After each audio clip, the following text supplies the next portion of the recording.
Hi అండి, అందరికీ నమస్కారం. Welcome back to our channel veg basket. నేను మీ స్వాతిశ్రీ. వెజ్ బాస్కెట్లో ఈరోజు నేను ఉగాది పండుగ రోజు ప్రత్యేకంగా తయారు చేసుకునే నేతి బొబ్బట్లను గోధుమ పిండితో ఎంతో టేస్టీగా ఎంతో ఈజీగా తయారు చేసి చూపించబోతున్నానండి. ముందుగా గోధుమ పిండి బొబ్బట్ల తయారీ కోసం ఇక్కడ నేను 1/2 కేజీ ముడి గోధుమ పిండిని తీసుకుంటున్నానండి. ఒక బౌల్లోకి ఈ గోధుమ పిండిని జల్లించుకోవాలి. ముడి గోధుమ పిండికి బదులుగా రెడీమేడ్ గోధుమ పిండిని కూడా వాడుకోవచ్చండి. ఇలా జల్లించిన గోధుమ పిండిలోకి కొద్దిగా ఉప్పును వేసుకోవాలండి. పై పిండి చప్పగా లేకుండా ఉంటుంది. ఒకసారి పొడి పిండిని బాగా కలుపుకొని ఇప్పుడు కొద్దిగా నీటిని చేర్చుకుంటూ గోధుమ పిండిని మృదువుగా కలుపుకోవాలండి.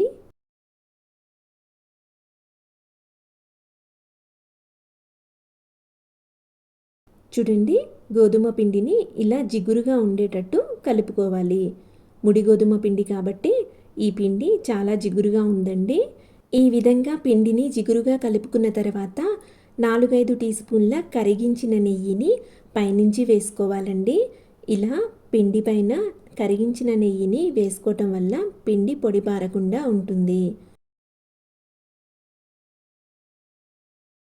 ఇప్పుడు ఒక మూతను పెట్టుకొని ఈ పిండిని సుమారు 3-4 గంటల వరకు నానబెట్టుకోవాలండి.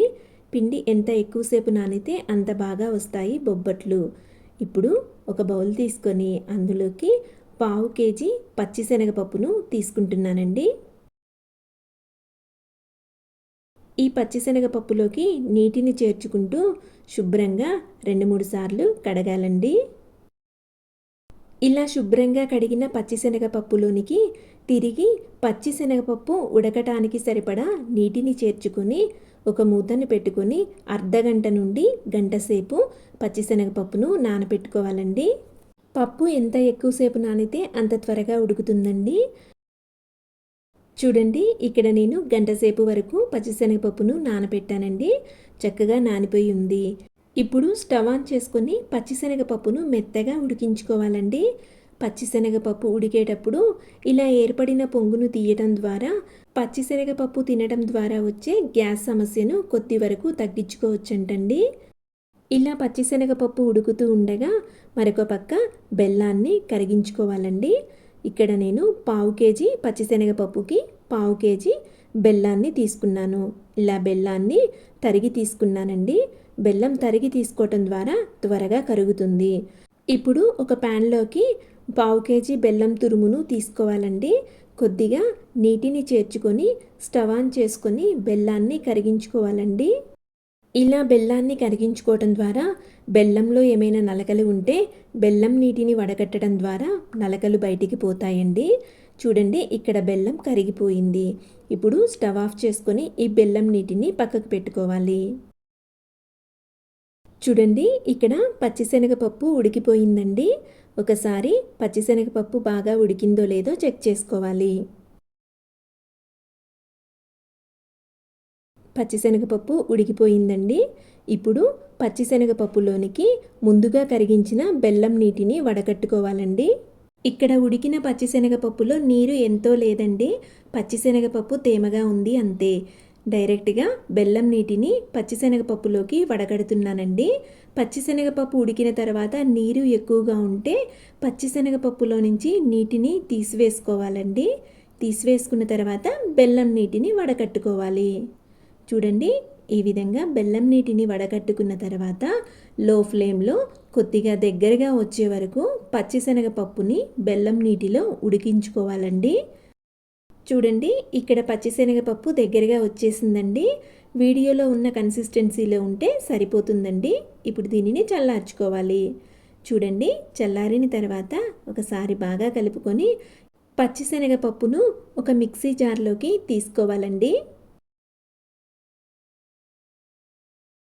ఇప్పుడు ఇందులోకి 5-6 యాలకుల్లో నుంచి గింజలు తీసివేసి మెత్తగా పౌడర్ చేసి వేసుకోవాలండి. ఇప్పుడు దీనిని మిక్సీలో మెత్తగా గ్రైండ్ చేసుకోవాలండి. చూడండి, ఈ విధంగా మెత్తగా గ్రైండ్ చేసుకోవాలండి. ఇలా గ్రైండ్ చేసుకున్న పూర్ణంను ఒక ప్లేట్లోకి తీసుకోవాలి.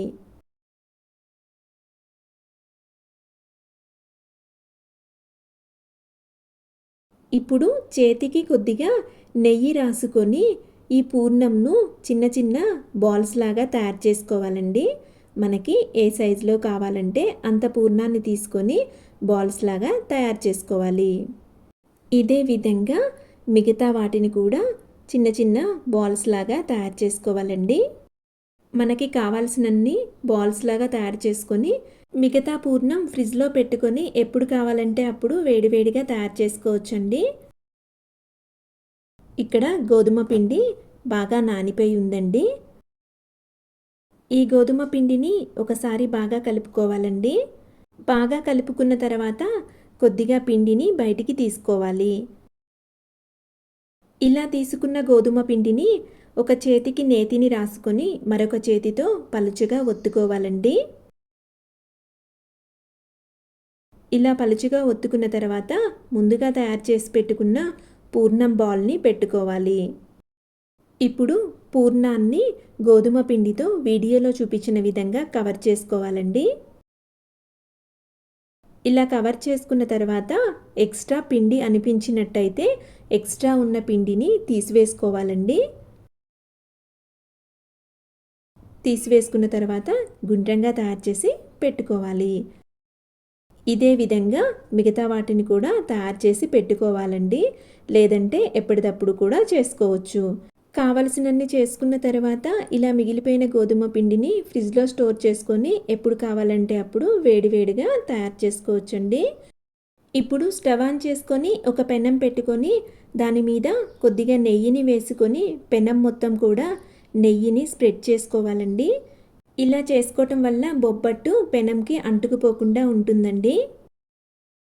ఇప్పుడు ఒక అరటాకు తీసుకొని అరటాకు మీద నెయ్యిని రాసుకొని ముందుగా తయారు చేసి పెట్టుకున్న పూర్ణం గోధుమ పిండి బాల్ని తీసుకోవాలండి. తీసుకున్న తర్వాత దానిపైన కొద్దిగా నెయ్యిని వేసి చేతితోనే వీలైనంత పలుచగా బొబ్బట్టును వత్తుకోవాలండి.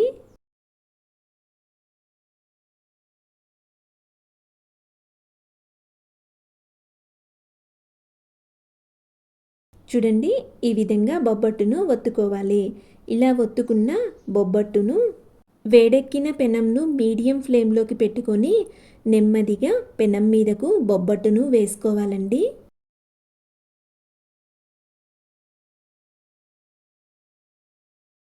బొబ్బట్టు ఒకవైపు కాలిన తర్వాత రెండవ వైపుకు తిప్పుకొని రెండవ వైపు కూడా బొబ్బట్టును కాల్చుకోవాలండి.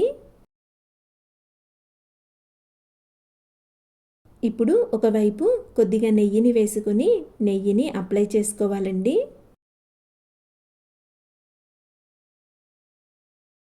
చూడండి, ఇక్కడ రెండో వైపు కూడా బాగా కాలిపోయింది. ఇప్పుడు రెండవ వైపు కూడా కొద్దిగా నెయ్యిని వేసుకొని బొబ్బట్టు మొత్తం కూడా అప్లై చేసుకోవాలండి.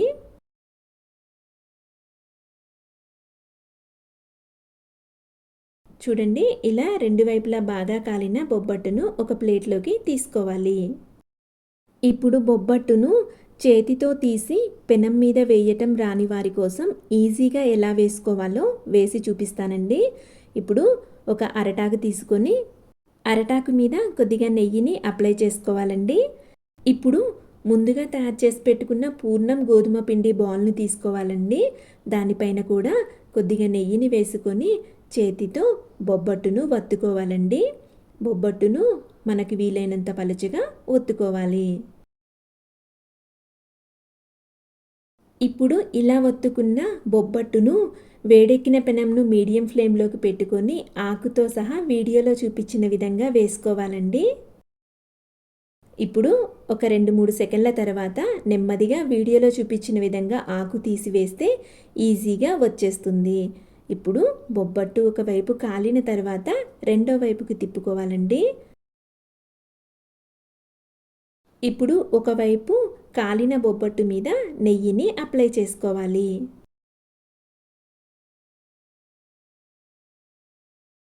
చూడండి, ఇక్కడ రెండో వైపు కూడా బొబ్బట్టు కాలిపోయిందండి. ఇప్పుడు రెండో వైపు కూడా నెయ్యిని అప్లై చేసుకోవాలి. ఇలా రెండు వైపులా కాలిన బొబ్బట్టును ఒక ప్లేట్లోకి తీసుకోవాలండి.